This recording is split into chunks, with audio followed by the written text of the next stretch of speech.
90 New Zealanders drowned in our waters last year, the highest number since 2011. Heartbreaking.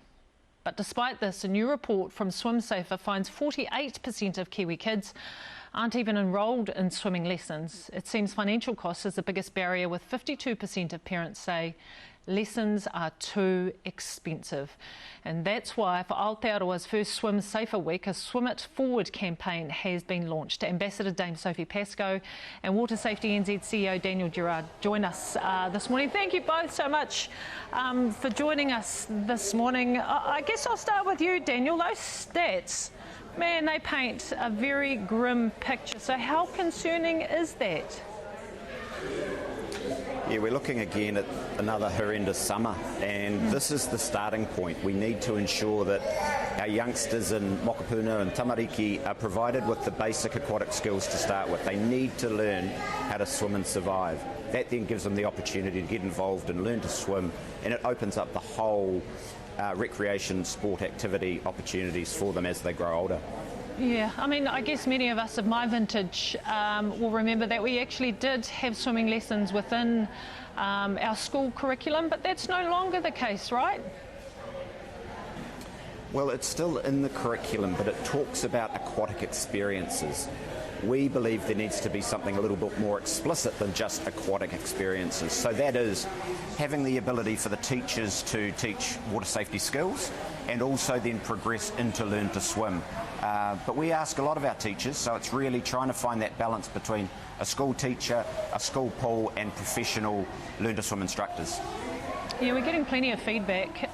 Even this one from Shanna, who says, I come from Zimbabwe where swimming and athletics were taught in primary schools as compulsory PE lessons. And again, this is what I remember growing up as well. Dame Sophie, can I bring you in here and talk about how swimming, if you put the competitive, if you put the competitive stuff to one side, what swimming has actually brought for you? Yeah, I mean, swimming has obviously, I grew up learning to swim in school as well, and obviously never thought, learning to swim back in my day was going to give me a broad, extensive international swimming career. But it was really vital for me to learn how to swim, to keep safe in the water. I mean, we go around the waters, especially through summer. We're surrounded by water as a country, and a lot of families spend their summer times around water. So I always knew how to be safe around the water. And I'm guessing that it wasn't a hard choice for you when you were asked to be ambassador of this particular program. Absolutely. I mean, it's so important for me to be able to spread the word across that it's important for families to have their kids and learn to swim, to be obviously safe around the waters. Where it's just vital for, to have that prevention of drowning come down. Yeah. Daniel, can we talk about the campaign itself? Because if we look at those stats again, I think it's around about half of parents can't actually afford to send their kids for swimming lessons. So tell us about this campaign and how that potentially could help.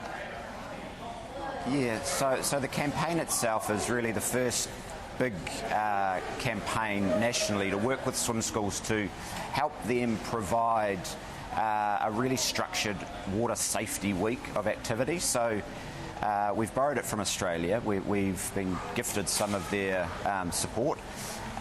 The other side of it is trying to find ways to remove those barriers. So the Swim It Forward program, it's like like buying a coffee forward. So this is the opportunity for someone in a privileged enough position to be able to donate a swimming lesson to another family or another child, to give them the opportunity to come in and learn the basic skills to keep themselves alive. And as Sophie said, we live in an amazing aquatic nation. We're an island surrounded by water with beautiful waterways. We've got to learn the basic skills so we can enjoy it properly and make sure that we come home from those excursions. Yeah. Dame Sophie, what would you like to say to those listening or watching this morning about getting their kids into swimming lessons? Look, I think it's just really vital to understand what water safety really means, and it's critical that we get our children into swimming lessons. I mean, formal swimming lessons would definitely be the best opportunity for children to learn the water safety, what the risks are around water, learning how to get out of the pool safely, but also just a fun and enjoyment environment for these kids, like behind us here, that are just enjoying, you know, the time to be able to be with one another, but they're getting the skills that they need to as well. So swimming lessons are really vital.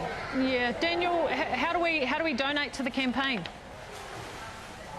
Yes, swimsafer.org.nz is where you'll find all the information, and, you know, really just put it out there if you can help. This is a wonderful way to really start to encourage more and more kids to learn those basic skills and get into a swim school.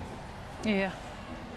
I love it. Thank you so much for both of you for being with us. Actually, just before you go, Dame Sophie, I know that you had your ceremony that was held just a couple of weeks ago, and I know that you couldn't do it back, I think it was back in July, because you ended up with COVID. I mean, it must seem so surreal now, that presentation a couple of weeks ago. Yes, it was a huge honour and such a proud moment, obviously. Family were all there, and it was nice to obviously finally be bestowed upon the title, which is obviously a huge honour. Yes, officially, so it was a huge honour. Yeah, thank you. Well, again, thank you both for being with us, Dame Sophie Pascoe and Daniel Gerrard from Water Safety NZ's Tēnā Korua.